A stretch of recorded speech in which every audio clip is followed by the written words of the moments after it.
ಬೇರೆ ಎಲ್ಲರೂ ಬರ್ತಿರೋಂಥ ಬೇರೆ ಎಲ್ಲ ಅತಿಥಿಗಳಿಗೂ ಅವ್ರಿಗೂ ಎಕ್ಸಿಬಿಷನ್ ಗ್ರೌಂಡಲ್ಲೇ ಇನ್ನೂ 2 ಗೇಟ್ ಇದೆ. ವೆಹಿಕಲ್ಸ್ ಪಾರ್ಕಿಂಗು ಎಲ್ಲದಕ್ಕೂ ಈ ಕಡೆ ನಮ್ಮ M G road gate entrance ಕೂಡ ಇದೆ, ಇನ್ನೊಂದು ನಮ್ಮ ಝೂ ಕಡೆಯಿಂದ ಇರೋ ಗೇಟ್ ಕೂಡ ಇದೆ. ಆ್ಯಂಡ್ ಅಲ್ಲಿ ಪಾರ್ಕಿಂಗು ತುಂಬ ದೊಡ್ಡದಾಗಿದೆ.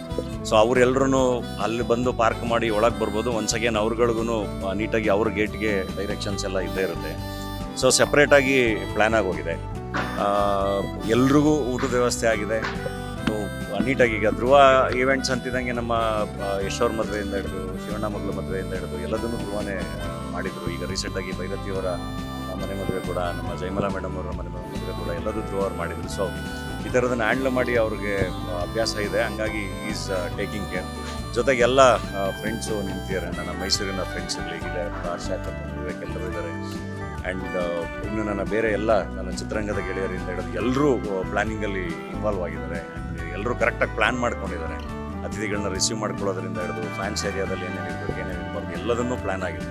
ಸೊ ಹಾಗಾಗಿ ಆರಾಮಾಗಿ ಒಂದು ಯಾರಾದ್ರೂ ಬಂದು ಆರಾಮಾಗಿ ಈವೆಂಟ್ನ ನೋಡಿ ಆರಾಮಾಗಿ ಖುಷಿಯಾಗಿ ಆಚೆ ಹೋಗ್ಬೋದು. Mysuru I am more connected to ಮೈಸೂರಲ್ಲ. ನಾನು ಓದಿದ್ದು ಬೆಳೆದಿದ್ದು ಎಲ್ಲ ಇಲ್ಲೇ. ಇದೇ ಮರಿಮಲ್ಲಪ್ಪ ಕಾಲೇಜು, ಇದೇ SLC, ಇದೇ ಇನ್ಫೋಸಿಸ್, ಇದೇ ನಮ್ಮ ರಂಗಾಯಣ ಕ್ಯಾಂಪಸ್ಸಲ್ಲಿ, ಇದೇ ನಮ್ಮ GPR ರಂಗತಂಡ, ನನ್ನ ಫ್ರೆಂಡ್ಸು, ನನ್ನ ಬಳಗ ಎಲ್ಲ ಜಾಸ್ತಿ ಇಲ್ಲೇ ಇರೋದು. ಅಥವಾ ನನ್ನ ಮೊದಲನೇ ಸಿನಿಮಾ ರಿಲೀಸ್ ಆದಾಗಲೂ ನಾನು ಮೊದಲು ಇಲ್ಲಿಗೆ ಬಂದಿದ್ದು. So Mysuru I am more connected. ಅದು ಮೈಸೂರಲ್ಲಿ ಬೆಳೆದಿರೋರ್ಗೆ ಯಾರಿಗಾದರೂ ಮೈಸೂರು ಅನ್ನೋದೊಂದು ಎಮೋಷನ್ ಅದು. ಆ್ಯಂಡ್ ನನ್ನ ಬದುಕು, ನನ್ನ ಕೆರಿಯರು ಎಲ್ಲದೂ ಶುರುವಾಗಿದ್ದು ಮೈಸೂರಲ್ಲಿ. ಸೊ ನಾನು ಬದುಕು ಕಟ್ಕೊಂಡಿದ್ದೀನಿ ಅಂದರೆ ಅದಕ್ಕೆ ಮೈಸೂರು ಬಹಳ ದೊಡ್ಡ ರೋಲ್ ಪ್ಲೇ ಮಾಡೋದು. ಮೈಸೂರಿನ ಪರಿಸರ ಭಾಳ ದೊಡ್ಡ ರೋಲ್ ಪ್ಲೇ ಮಾಡೋದು. ಹಾಗಾಗಿ ಇದು ಕೂಡ ಮೈಸೂರಲ್ಲೇ ಶುರುವಾಗಲಿ ಅಂತ ಅಷ್ಟೇ. ಏನಿಲ್ಲ, ಈಗ ನೋಡಿ ಆಲ್ರೆಡಿ ಈಗ 1-1.5 ಗಂಟೆ.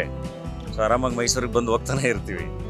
ಸೊ ಆ ಥರ ಇದ್ದರೆ ಡೆಫಿನೆಟ್ಲಿ ಇದು ಇರೋಕ್ಕೆ ಚಂದ ಅಲ್ಲ. ಯಾವಾಗಲೂ ಕೆಲಸ ಹೆಂಗಿರುತ್ತೆ ಹಂಗೆಲ್ಲ ಏನಿಲ್ಲ. ಅದೆಲ್ಲ ಫ್ಯಾಮಿಲಿ ಎಲ್ಲರೂ ಸೇರಿ ಮೆನ್ಯೂ ಸೆಲೆಕ್ಟ್ ಮಾಡಿದ್ದಾರೆ. ಹೋಳಿಗೆ ಊಟ ಇರುತ್ತೆ, ಒಳ್ಳೆ ಒಬ್ಬಟ್ಟು ಊಟ ಹಾಕಬೇಕು ಅಂತ. ಸೊ ಅದಿರುತ್ತೆ.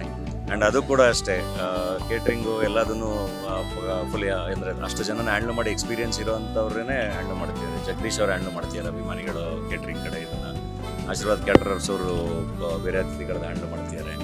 ಆ್ಯಂಡ್ ಎಲ್ಲದಕ್ಕಿಂತ ಹೆಚ್ಚಾಗಿ ಅರುಣ್ ಸಾಗರ್ ಅವರು ಸೆಟ್ಟು ಇದು ಎಲ್ಲ ಇರ್ತಿದ್ದಾರೆ. ಅಂದರೆ ಆರ್ಟ್ ವರ್ಕ್ ಅವ್ರಿಗಿರುತ್ತೆ.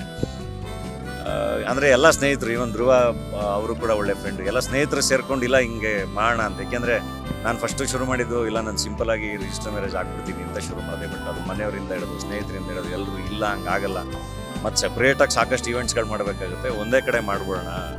ಆ್ಯಂಡ್ ಫ್ಯಾನ್ಸ್ಗಳಿಗಂತೂ ನಾವು ಸಪ್ರೇಟಾಗಿ ಈವೆಂಟ್ ಮಾಡಲೇಬೇಕಿತ್ತು.